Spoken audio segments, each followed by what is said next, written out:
Tu sais que le 26, c'était 50 ans de la mort de Bogdan. 50 ans. 5 ans. 5 ans. 5 ans. 5 ans. Oui, parce que 5 ans. Oui, 5 ans, ce serait beaucoup. Oui. Oui, 5 Donc, ans. oui. Ça passait vite. Hein. C'était en 2017. En 2017, oui. Janvier. Et c'était l'anniversaire de Maria. Le 26 Donc, janvier, c'est oui. ça. Oui, je sais. Oui. Maria, 2 ans après, Oui. au mois de mars. Ouais. Mais voilà, le temps court vite. Et moi, je tenais à te parler, et pas seulement à cette occasion, mais aussi l'occasion qu'il y a cette exposition organisée par l'Ordre des architectes de la région de Mazowsze à Varsovie, avec le soutien donc de l'ambassade de Luxembourg à Varsovie, et avec aussi les patronats donc honorifiques du président de la ville de Varsovie. Donc j'aimerais bien qu'on parle de Bogdan, mais qu'on parle un peu de l'homme qu'on a connu tous les deux, hein? Donc à peu près des mêmes périodes. Je crois que c'était les années 80. Moi, je l'ai connu en 76. En 76, donc avant moi, parce que moi je l'ai connu, je crois, en 79 à Paris. Donc c'était à travers de la librairie polonaise, donc au boulevard Saint-Germain. Et donc tu as travaillé avec Bogdan, tu l'as connu, vous avez construit donc un bureau qui à partir de cette date-là est arrivé donc pratiquement d'être un des meilleurs bureaux du pays. Vous avez gagné des concours nationaux et internationaux. Vous aviez peut-être la malchance de ne pas construire tout ça. Hein? Donc je voulais que tu nous parles un tout petit peu au travers de vos expériences naturellement professionnelles, mais aussi donc de l'homme avec lequel tu as travaillé et partagé toutes ces difficultés, et je sais de quoi je parle. Donc parle-nous un tout petit peu de Bogdan, de votre rencontre quand il est arrivé ici. Oui. Et... Bon, Bogdan, moi je ne le connaissais pas évidemment, et lui il ne me connaissait pas non plus. Mais il était à Luxembourg parce qu'il s'occupait du projet Jean Monnet, le bâtiment Jean Monnet, qui était construit par un entrepreneur italien. Lui était l'architecte. Et il venait tous les mois, 1 ou 2 fois. C'est italien, oui, c'était des gens qui faisaient la préfabrication. Ouais. Et lui, il travaillait pour eux régulièrement. Donc il est venu et il habitait toujours au Holiday Inn. C'était le premier hôtel au Kirchberg. Oui. Il était situé juste en face du Jean Monnet. Oui, c'est à gauche. Donc quand il était là, il était dans sa chambre, il voyait le chantier. Et alors, à cette époque, il y avait l'architecte Taibert, qui avait fait la piscine. Qui avait fait la piscine et qui était en train de bricoler sur un projet qu'on appelait le Grand Coupe, le Grand Corbeau. Et ça devait être un projet pour la Commission européenne. Énorme bâtiment. C'était un drôle d'oiseau qu'il avait conçu. Et en fait, les Luxembourgeois n'aimaient pas tellement ce projet. Et Bogdan a fait un contre-projet. Il a fait faire une très belle maquette à Milan, parce qu'à l'époque il habitait à Milan, il avait son bureau à Milan. Et il est venu avec cette maquette, l'a présentée au ministre des Travaux publics, c'est Jean Ramillus à l'époque. Et cette maquette a frappé dans l'œil de Ramillus. Et finalement, il a regretté qu'il y avait Taibert, etc. Et alors il a dit à Bogdan, mais je ne peux pas vous donner ce projet maintenant comme ça, donc il faut faire un petit concours. Mais il faut aussi vous associer avec l'architecte luxembourgeois. Et Bogdan disait, moi je connais personne. Heureusement, il y avait mon cousin Flori Schröder, qui était ingénieur chez le Paul Jean Monnet. Et il lui a dit, mais moi, mon cousin, ils ont commencé leur bureau, ça fait 2-3 ans. On va les visiter. Alors comme ça, il est venu chez nous, regarder un peu ce qu'on faisait, et on a décidé de faire ce concours ensemble. Disons, la grosse partie du travail a été fait chez lui en Italie. Et aussi, disons, la conception, tout ça, ça venait de lui. Nous, on a fait les rendus, salle d'audience, des choses comme ça, des détails. Donc, c'était, en fait, c'était l'Arbet, Paul Wurt, Mekan Arbet, qui organisait ce concours. Et les participants, c'était donc Bogdan avec nous autres. Et les autres, c'était Théo Voré, Pierre Stumper. Ah oui, ça m'a dit quelque chose. Pierre et Georges Schreuter. Et le troisième bureau, c'était Klein Müller avec Copia. Donc les pères de Georges travaillaient encore à l'époque. Oui. Oui. Le bureau s'appelait comme ça, mais son père vivait un peu. Voilà. Ça, c'était l'équipe. Et alors, ils ont jugé ça, ils ont trouvé que notre projet était le plus intéressant. Plus intéressant. Mais, malheureusement, ça n'a pas eu de suite directe. Parce qu'en même temps, il y avait le petit coupe. Tu sais ce que c'est, le petit coupe? Oui, tu as le petit corbeau, tu veux dire. Oui. Le petit corbeau. C'est le bâtiment qui est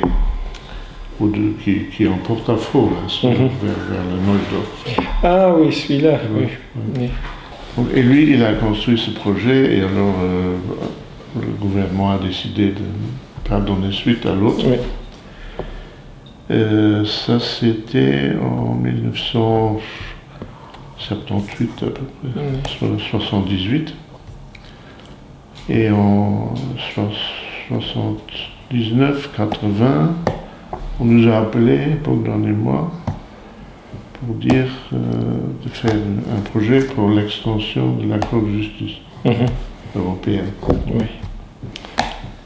À l'époque, c'était le seul bâtiment central. Donc,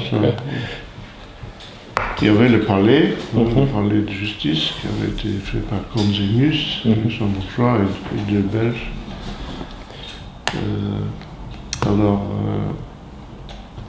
on nous a demandé de faire l'extension, ou les extensions. C'était un programme. Et ce programme, à l'époque, comprenait tout ce qui existe maintenant. Donc les quatre phases ensemble. Ou 5, il y en a même 5. Alors on a fait ce projet et finalement c'était trop grand. C'était trop grand parce qu'il y a eu cette crise dans les années 70. Et finalement, on a rétréci notre projet à la première extension, qui était symétrique au palais. Suite à ça, il y a eu les autres extensions. Qui suivaient assez régulièrement, donc c'est un processus permanent, j'ai l'impression. Paris. Il était... ou encore à Milan. Non, c'était l'époque où il allait vers Paris. Et à Paris, il a fait plusieurs concours aussi, surtout des hôpitaux, avec deux associés qu'il avait. Bellon et Sobotin. Voilà, c'est ça. Oui. Ils ont gagné... 3 concours, je crois qu'ils ont fait, réalisé 2, je pense. C'est ça. Oui. Ils ont d'abord réalisé l'extension de l'hôpital Cochin, je crois. Oui. Et puis ils ont gagné un autre qui a été réalisé plus tard par les deux qui restaient. Donc, et le troisième n'a pas été construit. Et en 89, Bogdan s'est installé à Luxembourg. Parce que dans les années 84-85, on a commencé toutes les études pour la Cour, études d'extension, enfin les plans d'exécution, ces choses-là. C'est l'arrivée de Fabienne aussi au bureau. Oui. Voilà, ça c'est le bon début. Donc, un grand projet qui dure. Je peux quand même dire du personnage, parce que la première fois que je l'ai vu, il m'a vraiment impressionné. C'était un jeune homme élégant, italien, costume italien, etc.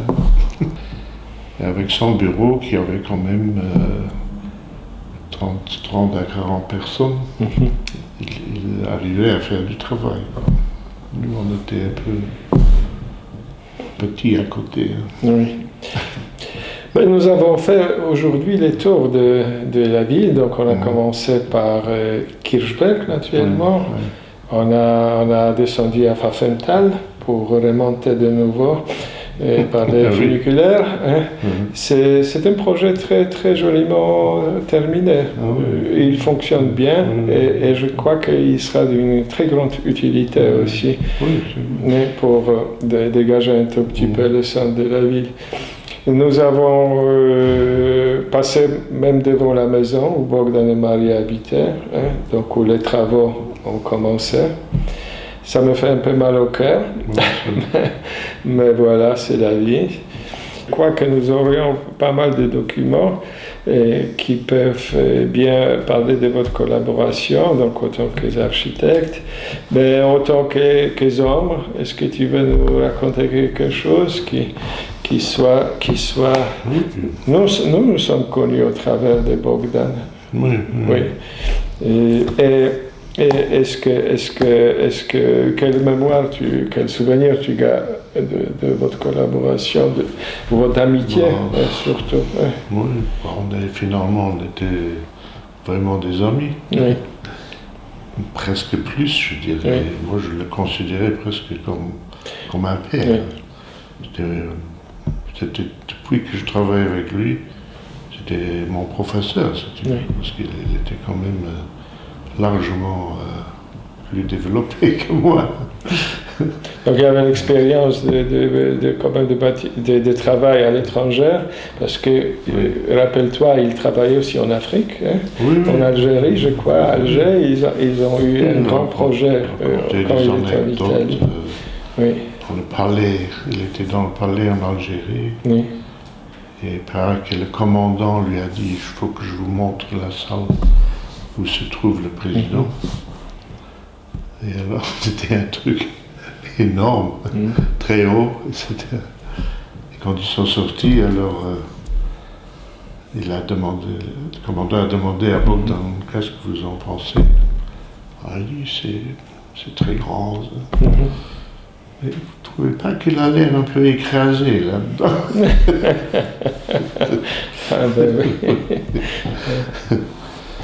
Est-ce que tu penses que de vos concours qui ont eu malchance de ne pas être réalisés, est-ce qu'il y a encore une petite chance que TGV arrive au Luxembourg et que au moins ces concours, parce que Lorient, je ne crois pas.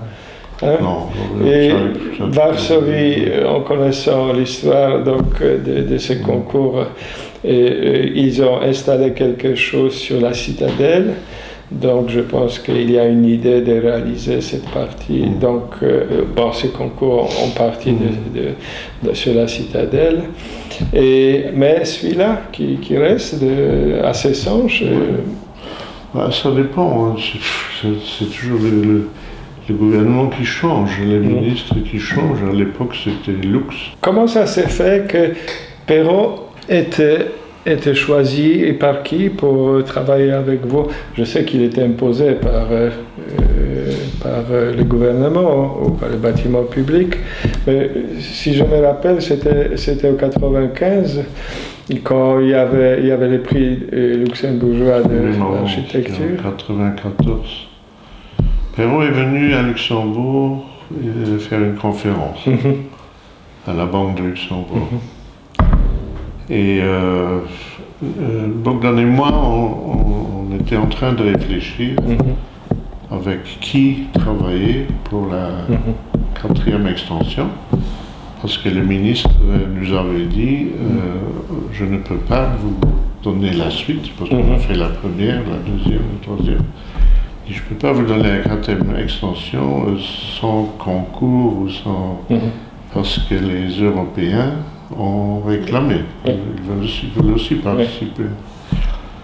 Et donc, on a cherché un architecte qui pouvait travailler avec nous, étranger. Et après la conférence, moi j'ai dit à Bogdan, ce garçon-là, parce qu'il me plaît beaucoup, il a l'air de très bonnes idées, très intelligent et tout. Et si tu veux, on va chez lui, on va lui demander s'il n'a pas envie de travailler avec nous. Alors on a fait ça. Et le lendemain, il est venu chez nous au bureau. Et on a parlé un peu, etc. Il a regardé ce qu'on faisait. Et alors il a laissé son book et il a dit mettons-nous ensemble. Parce qu'il y avait, c'était pas un concours de dessin, mais c'était un concours donc des interrogatoires, interrogations. Différents groupes ont été appelés pour discuter. Oui, et finalement on a eu ça. Oui. Donc avec Perrault, vous avez réalisé les 2 tours et l'anneau du palais. Oui. Donc on a refait complètement le palais, on a gardé la structure. On a refait tout l'aménagement était différent, parce que dans l'ancien palais, tu avais tout. Tu avais les bureaux, il fallait restructurer tout. Voilà, tu avais les salles d'audience, tu avais le restaurant, tout était dans le même bâtiment. C'était d'ailleurs mon premier projet pour la Cour de justice, c'était d'ajouter 6 salles d'interprètes dans l'ancien projet. Donc ça c'était en 1974. C'est juste avant que je vois Bogdan. Donc il y avait extension A, B, C, n'est-ce pas? Vous aviez encore 2-3 personnes ajoutées par les bâtiments publics. Non, mais cette collaboration a duré jusqu'à pratiquement la dernière tour. Hein, théoriquement, on aurait continué. Parce que Perrault a continué, donc lui, il voulait terminer son projet. Et moi, j'ai refusé. Parce que les relations avec les bâtiments publics étaient devenues impossibles. Oui. Et vous avez fait avec Bogdan Paczowski, vous avez fait un bureau qui s'appelait Atelier d'architecture et Paczowski Fritsch. Hein. Ensuite, c'était devenu Paczowski Fritsch architecte, si je me rappelle bien. C'était au moment quand ton fils Mathias est arrivé au bureau. Au début, ça s'appelait Atelier Fritsch Paczowski.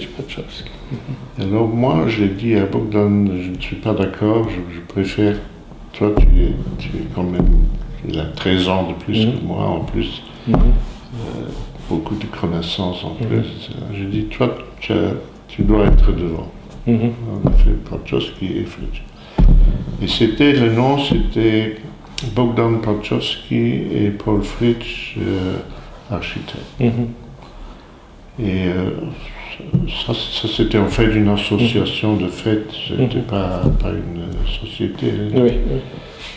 Et alors, quand Mathias est venu, on a fait une société.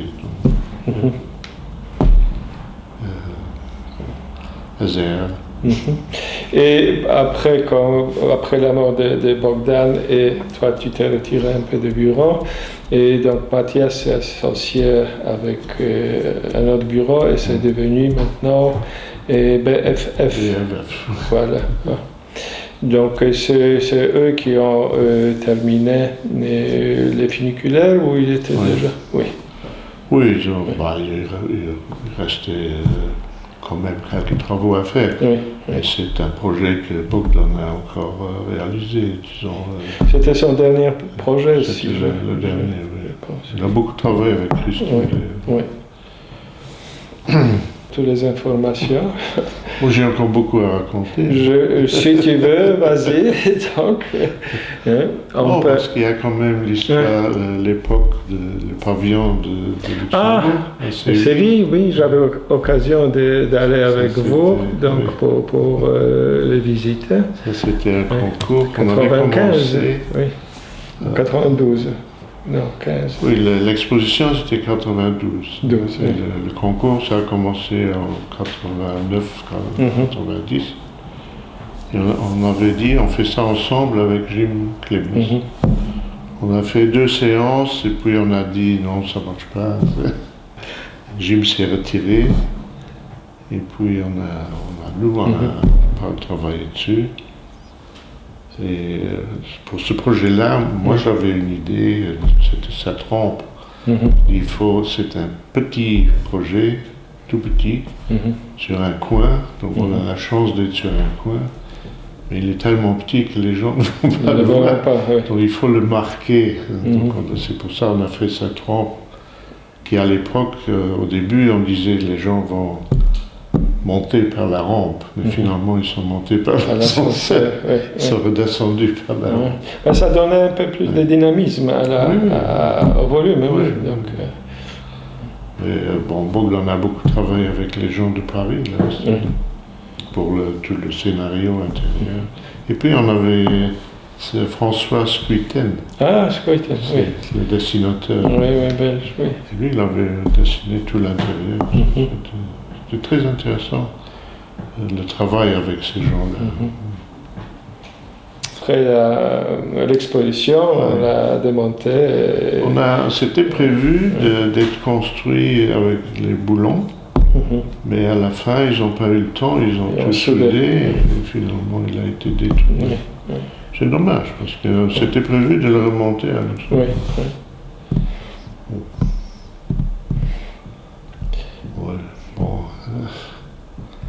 Enfin, moi, j'ai, si tu veux, un peu les relations avec Bogdan.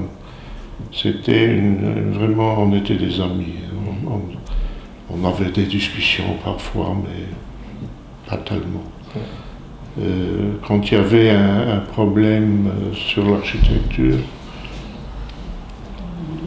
il disait, je demande à Maria. Et souvent, Maria était de mon côté. Alors il me disait, tu as téléphoné hier à Marie. Et c'était pas vrai. On n'a jamais parlé ensemble avant, mais souvent elle avait le même avis que moi.